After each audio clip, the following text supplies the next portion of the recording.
una nueva semana en el podcast constitucional que hacemos la Universidad San Sebastián, la Escuela de Derecho, con El Líbero, para ir semana a semana analizando en qué está este nuevo proceso constitucional. Hoy día vamos a conversar con Rodrigo Villa y con Gonzalo Arena, que nos acompaña como siempre.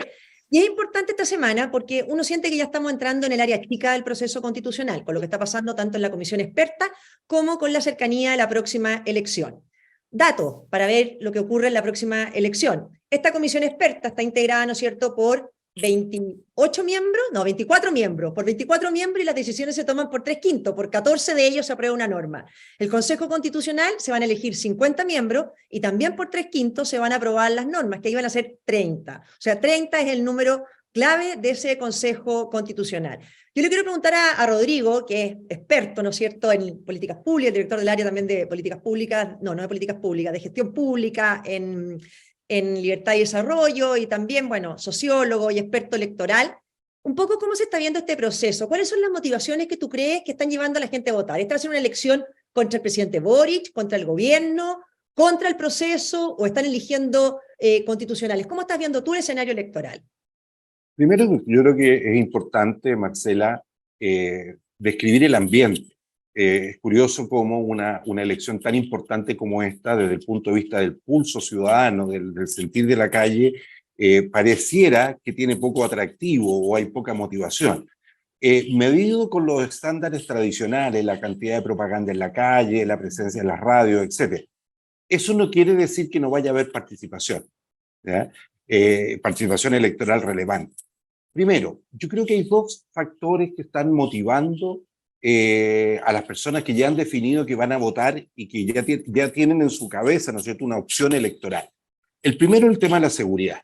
Seguridad y la delincuencia es una materia que hoy día está muy en la piel del ciudadano promedio chileno.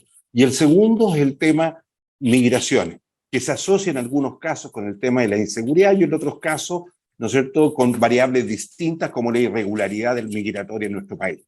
Uno dice, ¿qué tiene que ver esto con la Constitución, con escribir una nueva Constitución? Bueno, las normas generales, ¿no es cierto?, que tienen que estar en un marco constitucional, de alguna manera tienen que hacerse cargo del tema de la seguridad, quién la ejerce, cómo se ejerce, etcétera. Y también hay políticas que pueden estar perfectamente en la Constitución, generales, que hablen de la posición del país respecto al tema de la migración. En mi opinión, la migración debe ser siempre ordenada y segura, a nivel de principios. Entonces, yo diría que hay una primera motivación que tiene que ver con electores que están buscando candidatos que reflejen bien estas ideas que son necesidades de la población. Hay un segundo grupo, que no es menor, aquellos que consideran que esta elección es una suerte de segundo plebiscito hacia la gestión del gobierno, ¿ya? Y eso también se manifiesta en los estudios. Entonces, es un gobierno, y aquí entro ya a adelantar algunos de los elementos, es un gobierno que está en un muy mal momento desde el punto de vista de las encuestas, por lo cual habría una mayoría de los que utilizan este segundo driver de votación, más bien favorable a posiciones opositoras al gobierno que posiciones favorables al gobierno. La otra cosa que se pregunta mucho hoy día es si con el voto obligatorio va a participar mucha gente en el proceso electoral. Yo creo que sí. Yo creo que va a haber una participación alta, tal cual como fue para el plebiscito de un año atrás, en noviembre, ¿no es cierto?, del año pasado, o, perdón, en septiembre del año pasado, que fue del 80 y tantos %. Pero hay una pequeña diferencia, esa es la participación. El año pasado tuvimos alta participación y alto porcentaje de votos válidos, es decir, gente que emitió correctamente el voto por el apruebo o por el rechazo. Del 82-83% que votó, el 98% manifestó su voto. Yo creo que va a haber hoy día una alta votación, pero un voto nulo blanco mayor que la vez anterior, ¿ya? ¿Por qué? Porque es más compleja esta elección. La otra era binario, voto apruebo, voto rechazo. Hoy día hay candidatos. Yo creo que ese es un poco el ambiente, Marcela, que se está viviendo hoy día desde el punto de vista de las motivaciones electorales. Oye, y calza, porque nosotros la semana pasada hablábamos un poco del poco interés del gobierno en hacer una campaña informativa, porque obviamente si la gente está votando por esta motivación del tema de seguridad, que es el peor tema hoy día para el gobierno, uno se explica por qué toda la campaña informativa que vimos para el plebiscito, ¿no es cierto?, el gobierno desplegado para que la gente participara, hoy día no se ve esa información o algo así.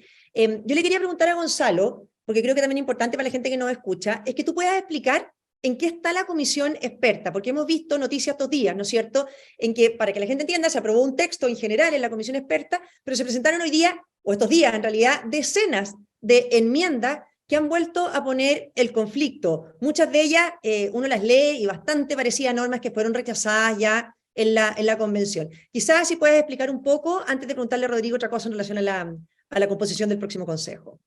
Sí, hola Marcela, hola Rodrigo. Yo creo que lo que pasó es que a la Convención Constituyente le apareció la realidad política. Y la realidad es que las encuestas están mostrando que lo más probable es que la bancada mayoritaria sea de centro derecha en la próxima convención.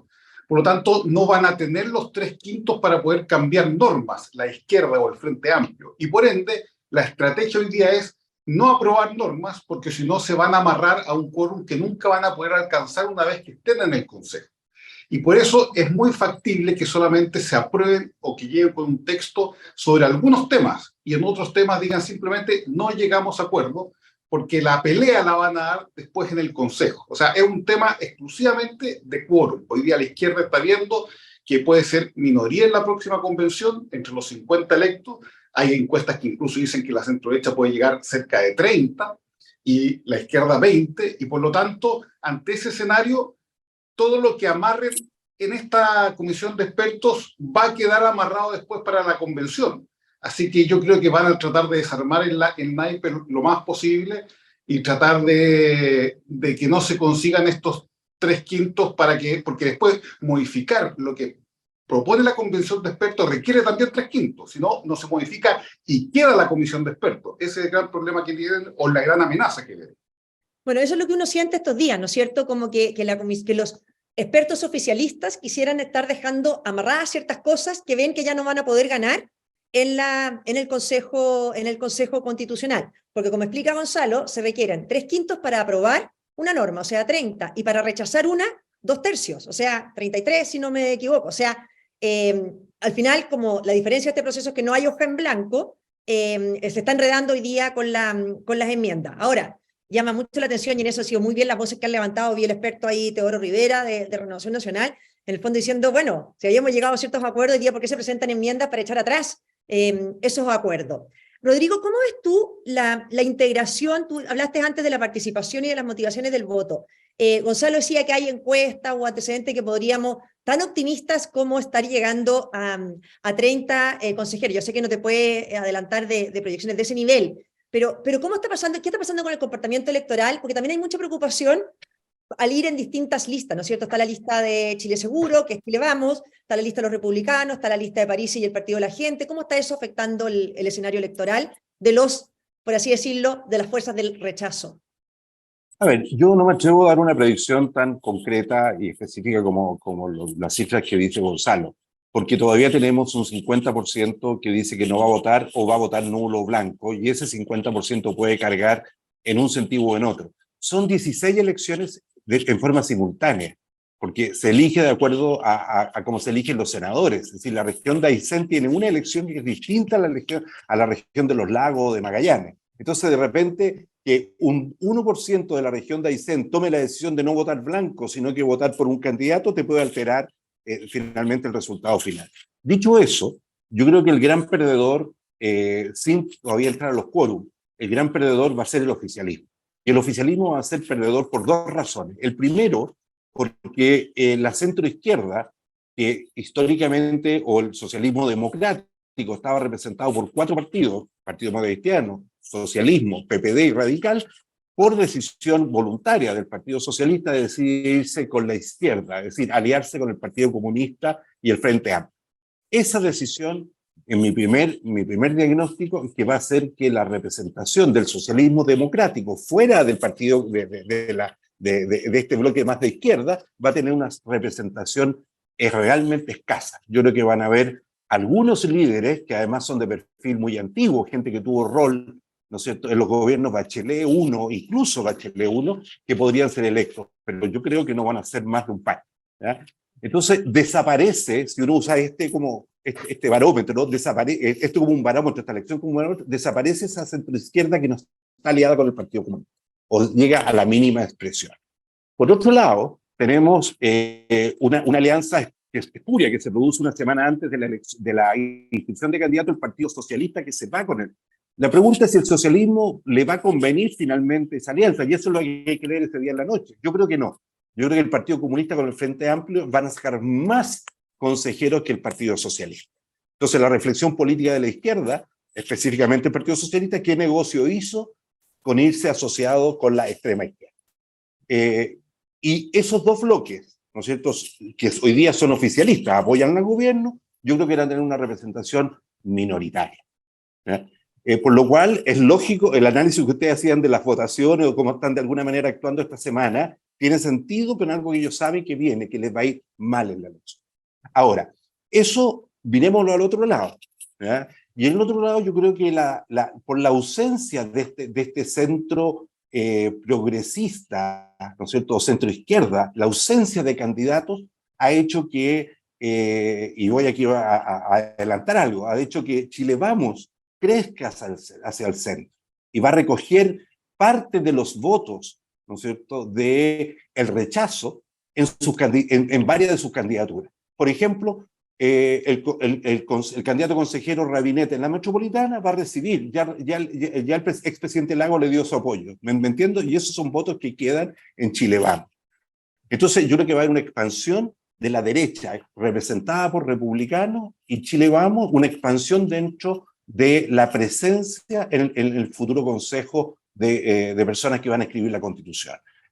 Por lo cual, es un cambio, es un movimiento que fue muy fuerte con la elección de Boric, que estaba centrado en la izquierda, la centro-izquierda, hacia la centro-derecha y derecha. Y eso es lo que, si se dan estas hipótesis, es lo que deberá marcar, ¿no es cierto?, al equipo, a los 50 que van a escribir la Constitución.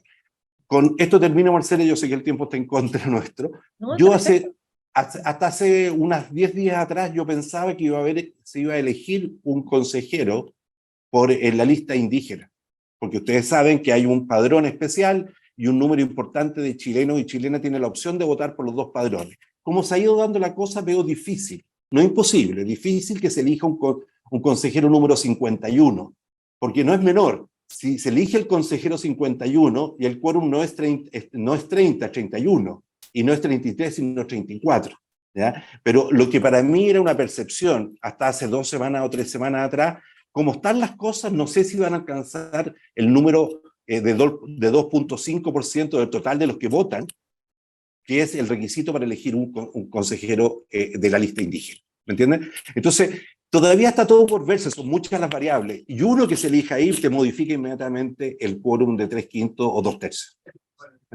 Entonces, si tú me pedís un resumen, yo creo que la centro-derecha y la derecha van a tener una expansión, ¿no es cierto?, que lo va a llevar a tener una participación muy relevante en el próximo consejo, una centro-izquierda muy disminuida, y finalmente una izquierda representada por el Partido Comunista y el Frente Amplio, más fuerte que el Partido Socialista. Oye, ahí hay varias cosas súper importantes que dice Rodrigo. Por una, esto sí que efectivamente esta centro-izquierda o socialismo democrático queda en posición muy desventajada respecto al Partido Comunista y el Frente Amplio. Eso se traduce inmediatamente en lo que está pasando dentro del gobierno, ¿no es cierto? Porque uno ve que incorporan a Elizalde, o sea, incorporan figuras de la exconcertación, pero no avanzan en poder de esa corriente política adentro del gobierno. El poder lo sigue teniendo a prueba de dignidad, por así decirlo. Y si además se confirma con la elección, bueno, con menos poder quedan las figuras, por así decirlo, de este socialismo democrático en lo que es la conducción del gobierno. Y lo otro que me parece relevante, lo que tú dices respecto de la derecha, la centro-derecha y todo, es que, claro, hoy día estamos viendo las peleas más bien electorales, pero quizás ahí, por la experiencia que uno tuvo en la convención, también decirle a la gente que al final se trabaja para hacer una constitución en un bloque muy unido, porque tenemos muchos consensos respecto de lo que hay que hacer en materia constitucional, y por lo tanto yo creo que ahí va a ser, después de la elección, fácil confluir y generar un frente común, creo yo, frente a propuestas más refundacionales, y quedar un poquito atrás las peleas o los dime y diretes que estamos escuchando estos días. Yo creo, por lo menos, Rodrigo, ¿tú lo ves así también? Yo lo veo así, esta elección va a tener consecuencias en numerosos planos. Uno es que la discusión, pienso yo, a partir del día que se constituye el Consejo, va a tener que ser una conversación inicial de lo que es la centro-derecha con la derecha, que van a tener una representación muy relevante. No hemos tocado el tema del Partido de la Gente, pero yo creo que ellos van a sacar a algunos consejeros que también van a ser gravitantes para este efecto de los quórum. Ese diálogo se da al interior del bloque opositor, ¿no es cierto?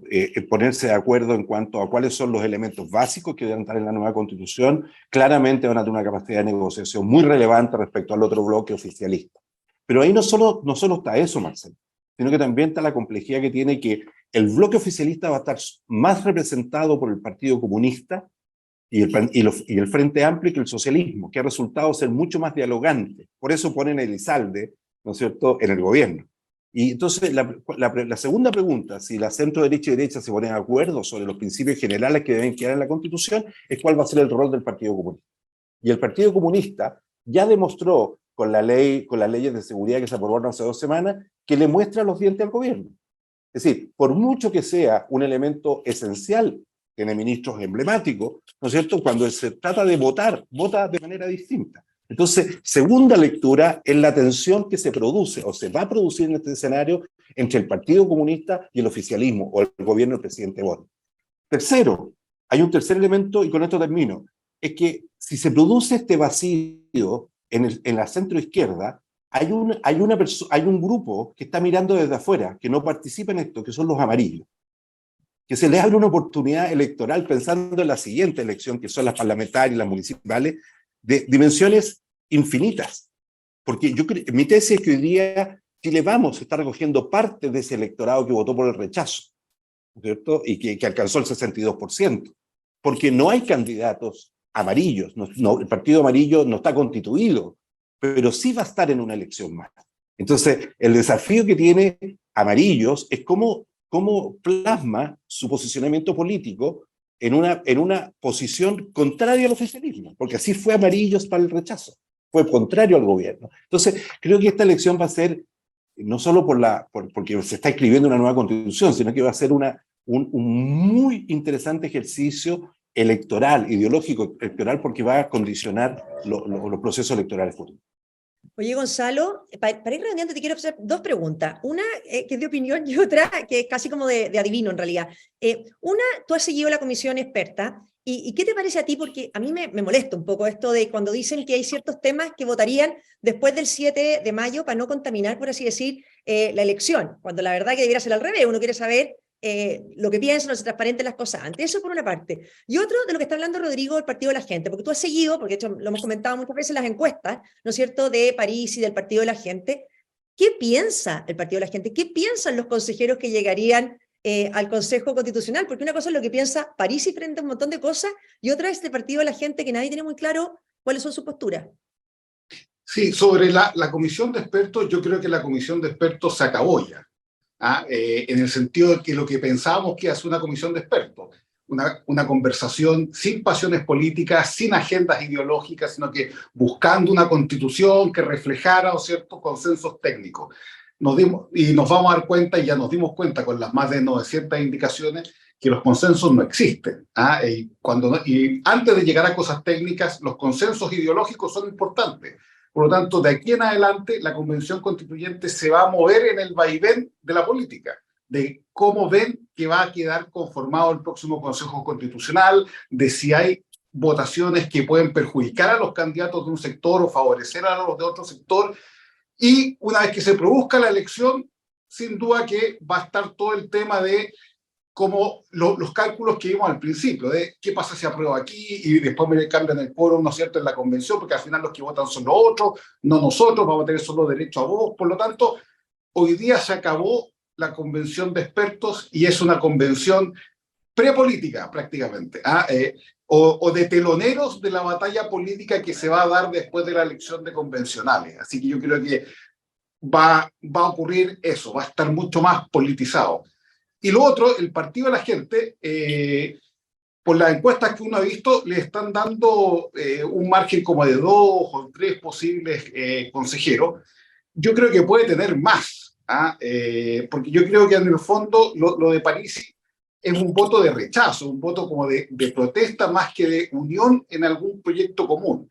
Y yo creo que el voto de rechazo todavía es amplio, es grande, y yo creo que puede dar una sorpresa mucho mayor a lo que creemos. Bueno, y como dice bien Rodrigo, Si sacan 2 o 3, pueden hacer toda la diferencia entre alcanzar un quórum o no alcanzarlo. Así es. Oye, bueno, lo que hemos dicho otras veces, ¿no es cierto? El proceso constituyente está en juego, está en marcha, y la verdad que es bien decisivo lo que pase el 7 de mayo. Entonces, aquí la invitación a todos los que nos escuchan, y ojalá también lo puedan transmitir, es concurrir a votar el 7 de mayo y votar bien, como decía Rodrigo, y no solamente participar, sino que votar, manifestar su opción, porque ahí es donde nos jugamos el destino al final, en el quórum elegido, y 30 es el número clave en ese consejo. ¿Qué tan cerca quedemos de esos 30 consejeros? Va a ser clave para lo que se resuelva. Y toda la pega que haga la comisión de experta no va a servir de nada si es que ese consejo en el fondo queda desbalanceado. Así es que nada, muchas gracias, No, Rodrigo. Marcela, y ya vimos lo que pasó en la convención anterior, cuando grupos, ¿no es cierto?, que identitarios de extrema izquierda, en definitiva, logran tener una mayoría que moviliza y terminan con un texto que el 62% de los chilenos rechazamos. Entonces, no es menor quién nos represente para escribir algo que sea un consenso nacional. Ahora, lo que es bien grave, bueno, y con esto también cerramos, ¿no es cierto? Ya lo decías tú por la convención, es que la centroizquierda no resurge. O sea, lo vimos la poca representación que tuvieron en la convención, ¿no es cierto? A Chile Vamos les fue muy mal, pero a ellos les fue aún peor, ¿no es cierto? Un demócrata cristiano, 2 PPD o un PPD militante, y si ahora en el fondo les sigue yendo así de mal, tampoco es bueno para lo que viene.